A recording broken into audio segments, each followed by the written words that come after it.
Nah, di antara ketiga HP Poco yang baru aja dirilis, bisa dikatakan seri Poco X6 Pro ini adalah seri yang paling best deal banget ya. Bahkan ada beberapa reviewer juga bilang kalau Poco X6 Pro ini salah satu dominasi terbaik di kelasnya karena saking kuatnya. Masa sih? Nah, di video kali ini Mimin bakal share sedikit kelebihan dan kekurangan dari Poco X6 Pro tapi setelah intro berikut ini.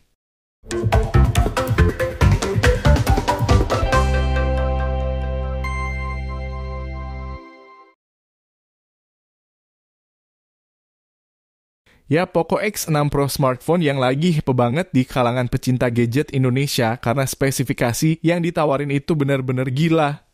So layaknya, HP pada umumnya dibalik segudang kelebihan pasti terdapat juga kekurangannya.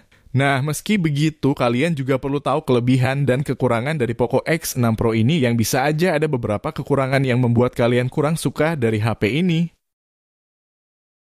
Oke, yang pertama dari OS-nya, ya Poco X6 Pro adalah HP pertama yang gunain OS terbaru Xiaomi HyperOS yang kini jadi andalan terbaru Xiaomi. Nah, meski begitu sistem baru ini masih mewarisi iklan dari MIUI, mungkin sebagian dari kalian ada yang risih dengan bloatware atau APK bawaan dari HP-nya. Jadi mau nggak mau kalian hapus sendiri nantinya ya, meski storage yang ditawarin itu setengah tera paling tidak nggak menuhi storage ya. Mungkin yang kedua ini di antara kalian ada yang setuju dan tidak setuju akan hal ini. Ya, Poco X6 Pro bisa dikatakan tidak termasuk dalam HP gaming meski punya performa yang super ngebut, tapi HP ini tidak dibekali teknologi bypass charging. Dan yang pasti suhunya juga tinggi ketika kalian buat main game berat, kayak Genshin Impact jadi siapin aja cooler fan agar suhunya lebih stabil. Ini sih termasuk minor ya, meski Poco X6 Pro udah mendukung sertifikasi IP54. Tapi di kelas harga 4 juta bahkan di bawahnya udah ada yang dibekali sertifikasi IP67. Mimin saranin sih, jangan mainin HP ini di dekat air aja. Yang keempat, absennya jack audio. Mungkin sebagian dari kalian juga tidak mempermasalahin itu, tapi ini bisa jadi kekurangan buat beberapa orang juga. Nah, di balik kelemahannya, Poco X6 Pro juga banyak nerima pujian dan menyandang king Poco terbaru selain dari saudara sebelumnya Poco F5. Poco X6 Pro juga diketahui punya banyak kelebihan selain dari harga yang terjangkau dengan spek dewanya. Meski begitu, yang kalian harus tahu itu ada satu button yang penting banget yaitu subscribe. Oke, bercanda. Oke, Poco X6 Pro hadir dengan desain yang masih mirip kayak seri sebelumnya X5 Pro yang serba ngotak. Meski begitu ada sedikit lengkungan di belakang yang bikin digenggam lebih enak jadi nggak terlalu tajam. Soal fitur kayak gyro, fingerprint layar, NFC, stereo, speaker, dual SIM, air blaster, mesin getar juga enak kayak HP mahal. Terus ada juga fitur tahan cipratan air, jadi lebih aman aja di musim hujan kayak gini. Selain dari aspek di atas, kalian juga bakal senyum sendiri lihat bezel yang nyaris simetris dengan ukuran 6,67 inci 120 Hz dengan tingkat kecerahan maksimalnya 1800 nits nih. Untuk layar emang ada sedikit perbedaan di resolusi terus tingkat kecerahannya sampai 2 kali lipat dari X5 Pro tahun lalu. Lanjut ke bagian performa yang jadi nilai jual utamanya nih. Doi pakai chipset Dimensity 8300 Ultra berfabrikasi 4 nanometer.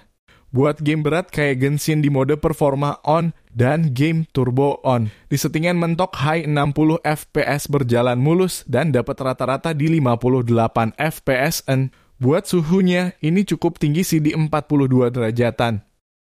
Terus dari sisi cooling punya sistem Liquid Cool 2.0. Yang katanya punya DNA cooling sistemnya mirip kayak Poco F5 Pro dengan area vapor chambernya cukup luas di 5000 mm persegi. Nah, buat kapasitas baterainya ini 5000 mAh yang punya speed pengecasan di 67 watt. Nah, dari sisi kamera hampir sama ya kayak X5 Pro kecuali kamera utamanya itu secara megapiksel turun tapi ketambahan OIS. Nah, buat reviewnya kalian bisa tonton video gua yang ini. Untuk OS, Doi udah pakai OS terbaru Xiaomi HyperOS versi 1 berbasis Android 14 dan Poco juga janjiin 3 kali update Android dan 4 tahun security patch. Nah, mungkin di awal akan sedikit bingung dengan tampilan menu dan fitur yang berbeda dari versi MIUI-nya, tapi ini sih cuman masalah kebiasaan baru aja sih sebetulnya. Buat varian warna HP ini ada hitam, yellow, sama grey. Jujur ini sih di luar Nurul ya dengan spek yang upgrade tadi, tapi buat harganya bisa di bawah Poco F5. Nah, buat harga rilisnya itu di 4.999.000. Setelah video ini dibuat Mimin cek di Tokopedia itu, ada yang jual 5,3 sampai 5,6 jutaan. Gokil gak sih? Coba deh kalian komen di bawah. Nah, buat kesimpulannya, secara overall Poco X6 Pro ini sih cukup oke ya. Nggak cuma dari segi performanya aja, tapi dari segi fitur yang dikasih juga udah lebih dari cukup mantap di kelas harganya. So, melihat dari beberapa kelemahannya, kayak masih adanya iklan dan bloatware, tidak adanya bypass charging serta absennya slot micro SD mungkin masih bisa ditoleransi sebagian orang. Nah, yang jadi pertanyaan Mimin nih, Poco X6 Pro-nya aja kayak gini, gimana Poco F6 series nantinya ya? Ada yang mau berandai-andai? Coba deh tulis di kolom komen. Oke, mungkin itu aja yang bisa Mimin share. Terima kasih juga buat kalian yang udah nonton sampai akhir. Sampai ketemu di next video. Assalamualaikum.